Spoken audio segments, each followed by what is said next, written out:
여러분 안녕하십니까? 대전 국민은행 권총강도 살인 사건.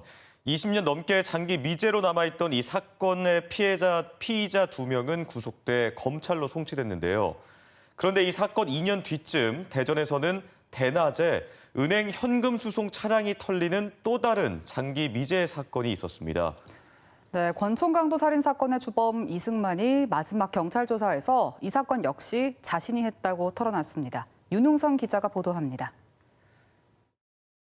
대전시 은행동 한 의류상가 입구에 현금 수송차가 도착합니다. 차에서 내린 운반 직원 2명이 현금 지급기에 돈을 넣으러 간 사이 갑자기 수송차가 출발합니다. 주차한 지 불과 2분 만에 현금 4억 7천만 원이 사라진 겁니다. 몇 시간 뒤 인근 여관 주차장에서 차량이 발견됐지만 금고는 텅텅 비어 있었습니다. 그냥 드라이버나 뭐 같은 거라도 제껴도 다 나올 거예요, 이 정도면.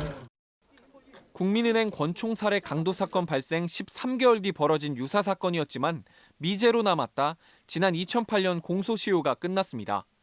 그런데 권총 강도 사건의 주범인 이승만이 오늘 검찰로 송치되기 전 이 사건도 자신이 저질렀다고 자백했습니다. 길을 가고 있는데 현금 수송 차량이 보여 본능적으로 차를 훔쳐 달아났다고 진술했습니다. 하지만 훔친 돈의 향방에 대해선 입을 열지 않았습니다. 주범 이승만이 추가 범행을 자백함에 따라 수사력은 여죄를 파악하는 데 집중되고 있습니다. 이승만과 공범 이정학은 범행 21년 만에 살해된 피해자와 유족에 사과했습니다. 죽고 싶은 심정밖에는 없습니다. 언젠가는 제가 지은 죄를 받을 줄 알고 있었습니다. 피해자분들께 깊이 사죄드립니다. 검찰은 10여 명으로 구성된 특별수사팀을 꾸리고 유죄를 입증하기 위한 추가 증거를 모으는데 수사력을 집중하겠다고 밝혔습니다. MBC 뉴스 윤웅성입니다. 21년간 미제 사건이었던 국민은행 권총 강도 살인 사건 해결에는 DNA 분석 기술의 발전이 큰 역할을 했습니다. DNA 수사가 얼마나 진화했고 남은 미제 사건들은 무엇이 있는지 김지혜 기자가 이어서 보도합니다. 21년 만에 대전 국민은행 권총 강도살인 피의자 이승만과 이정학을 붙잡게 되는 데는 발전된 DNA 감식 기술이 결정적인 역할을 했습니다. 2001년 범행 당시 범인들이 썼던 마스크와 손수건 등에선 DNA가 검출되지 않았지만 지난 2017년 9월 재감정에선 남성의 DNA가 검출됐습니다. 이런 일들이 어떻게 가능했던 걸까? 보통 범죄 사건에서 증거품을 발견하면 타액 등을 채취해 DNA를 추출하고 증폭해 사람 고유의 20여 개의 DNA 정보를 얻어내고 이를 데이터베이스를 통해 대조하는 작업을 합니다. DNA를 추출하는 시약의 성능이 크게 향상되면서 수율은 50%에서 현재 80%까지 올라갔습니다. DNA 증폭과 분석 장비뿐 아니라 전문가들의 숙련도 또한 높아졌습니다. 2001년도에는 5나노그램 정도의 DNA가 분석을 하는데 필요했다고 치면은 지금 현재의 기술은 조그만한 실핀의 머리 정도 크기의 혈흔만 가지고도 분석이 가능합니다. 미제 사건을 전담하는 국과수 미제 협력실도 지난 3월 신설돼 힘을 보탰습니다. 무엇보다 이들을 검거하기까지 과학 수사의 발전뿐 아니라 끝까지 포기하지 않았던 경찰관들의 의지가 있었습니다. 2001년 11월 전국에서 가장 먼저 신설된 대전청 미제팀엔 형사 4명이 소속되어 있는데 이들이 국민은행 강도 피의자들을 붙잡기 위해 검토한 수사 기록만 15만 쪽에 달합니다. 미제팀은 팀장 등 3명이 20년 이상의 형사 경력자이고 막내 형사도 7년차 이상의 형사 경력자입니다. 따라서 모든 팀원이 형사 전문가들로 구성되어 있다는 게 대전청 미제팀의 자랑입니다. 대전에서는 1998년 갈마동 여중생 살인 사건과 2005년 갈마동 빌라 살인 사건, 2006년도 송촌동 개인 택시기사 살인 사건, 자양동 여교사 살인 사건, 법동 아파트 살인 사건 등 총 5건이 아직도 미궁으로 남아 있습니다. 경찰은 살인죄 공소시효가 지난 2015년 폐지됨에 따라 대전의 장기 미제 사건 5건도 포기하지 않고 수사를 이어간다는 계획입니다. 20여 년 동안 풀리지 않았던 미제 사건들의 실마리가 풀릴 수 있을지 관심이 모아지고 있습니다. MBC 뉴스 김지혜입니다. 제11호 태풍 흰남노가 북상하는 가운데 충남 서해안과 고지대를 중심으로 바람이 강하게 불고 있습니다. 우리 지역도 주말인 내일부터 충남권을 중심으로 돌풍과 천둥, 번개를 동반한 강한 비가 오는 곳이 있겠습니다.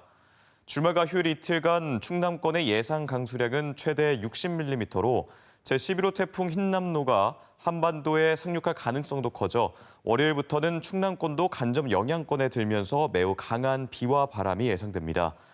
한편 태풍 북상에 따라 내일 오후 12시를 기해 대청댐도 수문 방류를 시작합니다. 한국수자원공사는 방류량이 기상과 유역 상황에 따라 유동적이라며 댐 하류 하천변 주민들과 야영객들의 주의를 당부했습니다.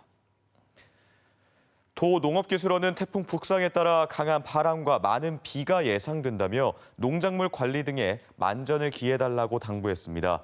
농업기술원은 강풍에 대비해 시설물을 고정하고 과수가지 지주를 묶고 배수로 등을 정비해달라고 당부했습니다.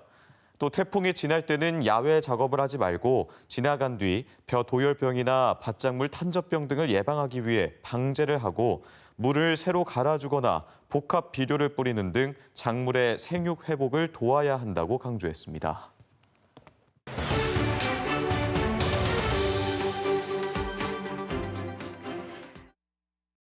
대전시가 재정의 어려움을 이유로 내년도 주민참여 예산을 절반인 100억 원으로 삭감하겠다고 통보한 것과 관련해 지역 시민사회는 물론 정치권에서도 논란이 확산하고 있죠. 과연 주민참여 예산이 무엇이고 삭감에 따른 예산 절감 효과가 실제로 있는지, 그리고 그동안의 예산은 어디에 쓰였는지 궁금하실 텐데요. 김태욱 기자가 집중 취재했습니다. 대전시 서구의 한 아파트 경비실 지붕에 태양광 패널이 올라가 있습니다. 맘 놓고 에어컨을 켜지 못하는 경비원들을 위해 시민단체와 주민들이 주민참여 예산으로 태양광 설치 사업을 제안했는데 지자체 검토와 위원회 심사를 거쳐 예산 3억 2천여만 원이 편성됐고 대전 시내 경비실 500곳에 태양광 설비가 조성됐습니다. 태양광을 설치하고 나서부터는 그런 부담감이 많이 없어졌습니다. 덕분에 올 여름 좀 시원하게 좀 지낼 수 있었습니다. 저희는 신청을 했을 뿐이지 그걸 결정하고 토론하고 하는 과정은 주민들이 모여가지고 진행을 했거든요. 어르신 거주 비율이 높은 대전 원도심의 한 주택가. 이곳에도 말 못한 고민이 있었습니다. 대전시 부사동의 한 골목길입니다. 보시다시피 경사가 높아서 주민들이 통행에 어려움을 겪었는데 주민 참여 예산을 통해 안전 손잡이가 설치됐습니다. 대전시 둔산동의 한 초등학교 앞 횡단보도에는 아이들의 안전을 우려한 주민들의 제안으로 바닥 신호등이 설치됐습니다. 주민 참여 예산은 지난 2011년 지방재정법 개정에 따라 전국 지자체가 시행하고 있는 제도입니다. 시민 누구나 사업을 제안할 수 있는데 제안된 사업은 자치단체 검토와 주민참여위원회 심사, 온라인 시민투표 과정을 거칩니다. 즉 선정된 사업 예산이 언제 어디에 쓰이는지 진행 상황이 투명하게 공개됩니다. 광역자치단체 중 인구가 가장 적은 울산시는 올해 주민참여 예산 511억 원을 편성했는데 대전은 인구는 더 많지만 예산은 200억 원에 그쳤고 이마저도 내년부터 반토막 날 전망입니다. 주민들의 안전과 생활에 실질적으로 도움이 되는 거기 때문에 잘 검토해서 줄이는 거는 신중하게 고려해봐야 된다고 생각합니다.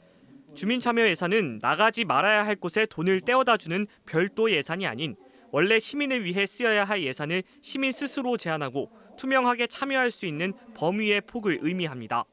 120명의 시민으로 구성된 주민참여위원회의 집단 지성을 통해 주로 노인과 어린이, 경비원 등 사회적 약자와 일반 주민을 위해 편성되고 있습니다. 실제로 대전시가 말하는 만큼 100억으로 축소하게 된다면 실제 예산 절감 효과가 있는 게 아니라 주민들이 참여할 수 있는 권한의 축소가 이뤄진다고 볼 수 있겠습니다. 대전 시민 459명은 집단 서명을 내고 주민 참여 예산 삭감 근거를 밝힐 것을 요구하며 대전시에 토론회까지 청구한 상태.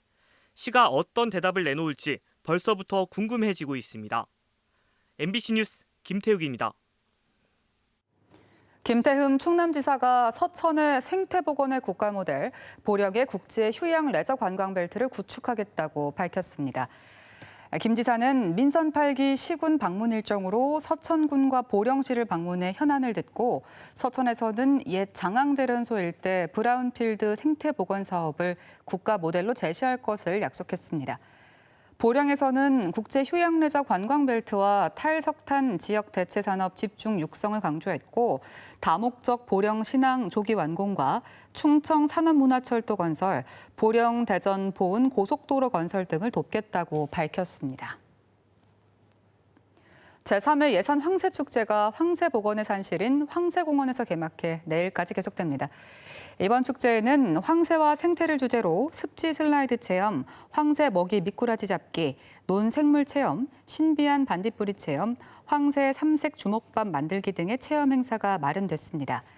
또 황새 자연 복귀 행사와 황새 퍼레이드, 황새 동화 북 콘서트 등 온 가족이 즐길 수 있는 다채로운 축제 프로그램도 함께 열립니다. 나비 특별기획전이 오늘부터 오는 18일까지 대전 곤충 생태관에서 열려 시민들에게 이색 볼거리를 제공합니다. 대전시는 나비 애벌레의 먹이와 알부터 애벌레, 번데기와 성충까지 나비의 한살이와 생명 탄생의 과정을 한눈에 관찰할 수 있는 전시를 마련했다고 설명했습니다.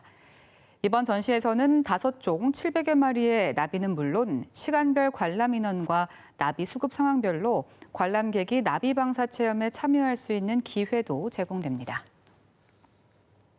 대전 보건환경연구원은 가을철 진드기 등 감염병 매개체를 접촉해 발생하는 열성 질환이 증가할 것으로 보고 이달부터 11월까지 매개 감염병 신속 검사 체계를 운영합니다. 열성 질환에는 진드기에 물려 감염되는 스스가무시병, 중증 열성 혈소판 감소 증후군을 비롯해 설치류 매개 감염병인 신증후군 출혈열과 렙토스피라증 등이 있습니다.